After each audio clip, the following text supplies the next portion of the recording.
Hörmətli izləyicilər, kanala abunə olub like etməyi unutmayın. Günün xəbərləri təqdim edir.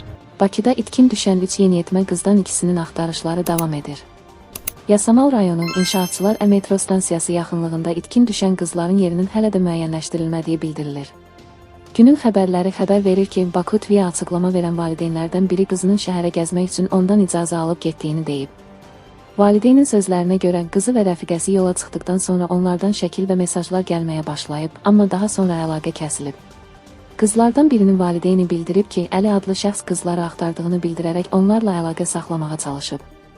Bu şəxs qızların tapılması üçün müəyyən vədlər verərək onları axtaracağına dair mesajlar göndərib.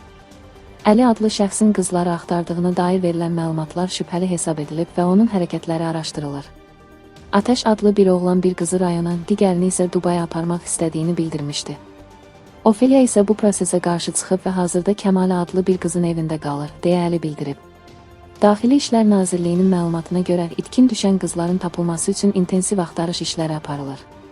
Araşdırmalar davam edir.